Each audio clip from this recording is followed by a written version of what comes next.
The developing crisis around the globe tonight and the tense situation here at home on our southern border. Joining me now with reaction to all that is Fox News contributor, former Alaska Governor Sarah Palin. Governor, what a view you got behind you. Thank you for being back with us. Thank you. Let me start with the president. Went golfing this weekend. The president was in New York fundraising the night that Israel begins its ground incursion. And, of course, the border crisis, he does nothing. The VA crisis, he does nothing. Governor Perry today steps up and puts 1,000 people on the border, National Guard. What is going on here with him from your analysis? Well, he's obviously very disconnected to what people are going through in real life, as we outside of that Washington, D.C. bubble are quite concerned about the Middle East being a tinderbox, about the domestic issues that are really adversely affecting all of us. He's disconnected from that. But, you know, one of the specific issues going on right now is, as we have seen the airliner shot out of the sky, it's reminiscent of back in '83. Remember when the Korean airliner was shot out of the sky? 269 souls were lost, I believe, in that. The reaction from our president then, Ronald Reagan, to compare that to the reaction of all these issues that are erupting right now with our present president, how different it is. Ronald Reagan called out evil. He certainly didn't ask for flexibility or boast about wanting flexibility when a relatively evil man were to be in office. Such a difference in the mindset of the presidency then than now. The president's going to more fundraisers, they announced, but they're going to monitor the situations. Ed Henry reported at the top of the show. Played golf this weekend. He came to New York the night that all hell was breaking loose around the world. Martha's Vineyard's coming up. To me, he seems checked out, either out of touch or checked out. He just doesn't seem like, you know, if I was president and I heard that veterans were dying and VA hospitals weren't doing their job, I'd set up a 1-800 number the next day. That's still not solved 2 months later. What is going on in his mind? How do you analyze this? Well, you know, other examples too. You know, he was there in a border state when the crisis, the border crossing crisis, the invasion, if you will, of illegal immigrants really started erupting. He was in a border state and chose instead to go to fundraisers instead of visiting the border and seeing the consequences of the actions that he has taken that has caused these crises. Again, very disconnected. I think he is so far over his head. I mean, he's in over his head.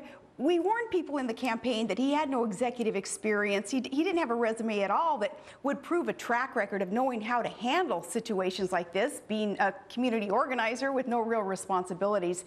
I believe a manifestation of his acknowledgement that he is in over his head is that distancing himself, passing the buck, pointing fingers, physically even distancing himself from these crises. You know, I took that trip. I was in Dallas the night that Governor Perry met with the president. I went down the next day to McAllen, Texas. I sat in a briefing where I learned 642,000 crimes in 7 years were committed by illegal immigrants against Texas citizens. I learned that they're catching people from Yemen, Syria, Afghanistan, and Pakistan. I don't think the president seems to either know or care about it.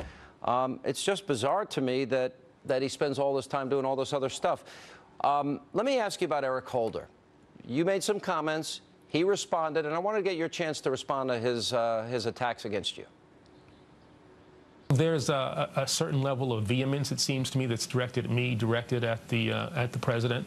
You know, people talk about taking their country back.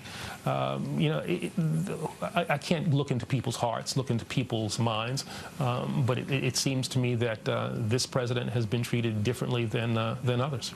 There's a certain racial component to this for some people. I don't think this is the thing, is a main driver, but for some, there's a racial animus. I want to also show a tape of yourself, Governor, back in 2008, where you predicted Russia would invade the Ukraine. How interesting that you got it right and how little coverage this has gotten.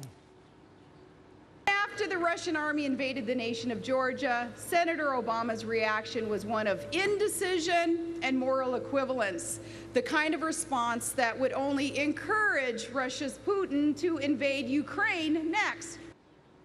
Pretty profound, Governor, don't you think?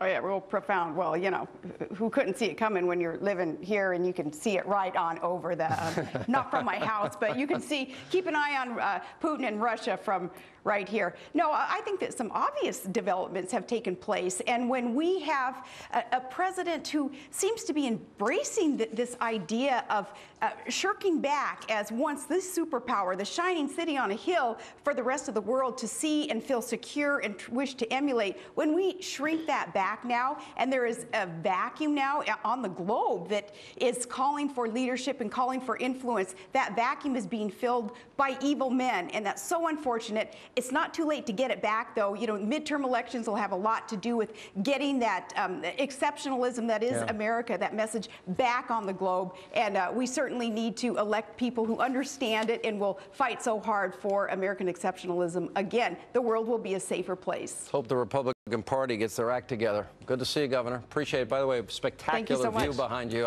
We got to go salmon fishing up there one day. I'm going to grab Todd and go. Looks great. Thank you. And coming up, a man dies after being put